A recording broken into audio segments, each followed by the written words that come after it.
अस्सलामुअलैकुम my YouTube family, welcome to Nazia's kitchen. कैसे हैं आप सब लोग? उम्मीद है खैरियत से होंगे। अल्लाह ताला आप सबको अपनी हिफाजत में रखे।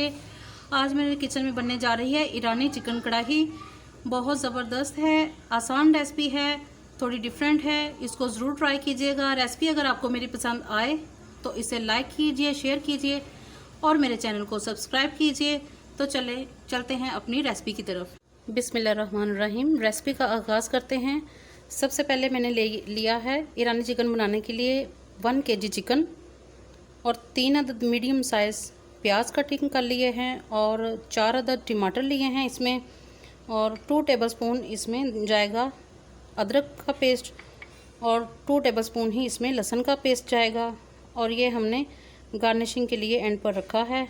ठीक है, 1 अदद लेमन जाएगा इसमें और 2 अदद हरी मिर्चें और थोड़ी सी कटिंग अदरक की। ठीक है, ये तो हो गया गार्निशिंग के लिए। और इसमें जो मसाले यूज़ होंगे वो ये हैं, मैं आपको बता देती हूँ।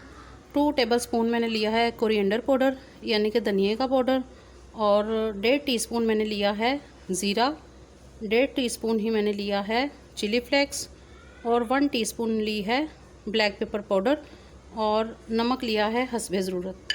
तो चलिए स्टार्ट करते हैं। बिस्मिल्लाहिर्रहमानिर्रहीम। एक कढ़ाई में हम तकरीबन 1/2 कप ऑयल का ले लेंगे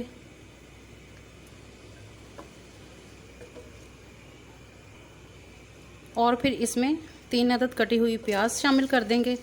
और प्याज को हमने सिर्फ सॉफ्ट करना है, इसको ज़्यादा भूनना नहीं है। प्याज हमारा सॉफ्ट हो चुका है। अब मैं इसमें चिकन को शामिल कर दूंगी। बिस्मिल्लाहिर्रहमानिर्रहीम। और चिकन का जब तक कलर नहीं चेंज हो जाता थोड़ा सा इसको हम लोग भून लेंगे। अब हम इसमें लहसुन भी शामिल कर देंगे और अदरक भी इसमें शामिल कर देंगे साथ ही।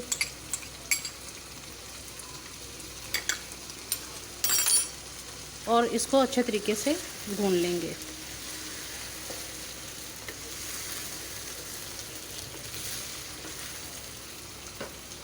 साथ ही हम इसमें नमक शामिल कर देंगे।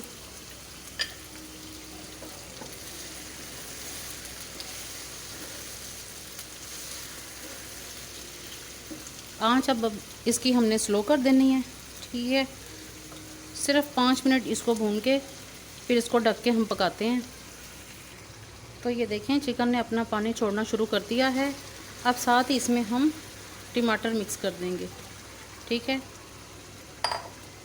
और अब हम तकरीबन इसको बग़ैर पानी के हल्की दम वाली आंच पे पकाएंगे और बिना पानी डाले। ठीक है, आपको अगर रिक्वायर्ड हो तो आप थोड़ा सा पानी शामिल कर सकते हैं, लेकिन मैं पानी शामिल नहीं करूँगी। मैं एज़ इट इज़ ही इसको 20 मिनट के लिए पकाऊँगी।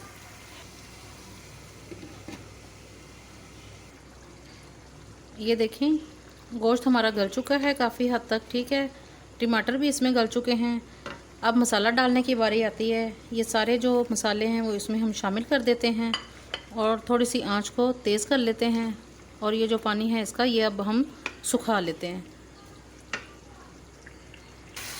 तो चलिए, ये बहुत अच्छे तरीके से हमने सालन को भून लिया है। अब इसकी आंच मैंने ऑफ़ कर दी है। ठीक है, और इसमें अब हमने ये जो हरा धनिया और हरी मिर्चें काटी हैं ये इसमें शामिल कर लेंगे और इसको अच्छे तरीके से हम मिक्स कर लेंगे। अब मैं इसको सर्व करती हूँ। बहुत टेस्टी पकी है, बड़ी ज़बरदस्त इसमें से खुशबुएँ आ रही हैं। टेस्ट इसका थोड़ा अलग ही है। आप भी इस रेसिपी को ट्राई कीजिएगा। ठीक है, और जब आंच हमने बंद कर देनी है तो 1 अदद पूरा लेमन जो है वो इसमें आपने इस तरीके से निचोड़ देना है। तो ये लीजिए, ईरानी चिकन कढ़ाई की रेसिपी आपके सामने है। रेसिपी अगर पसंद आए तो इसे आप ज़रूर ट्राई कीजिएगा। तो मिलते हैं फिर किसी नेक्स्ट वीडियो में, तब तक के लिए अल्लाह हाफिज़।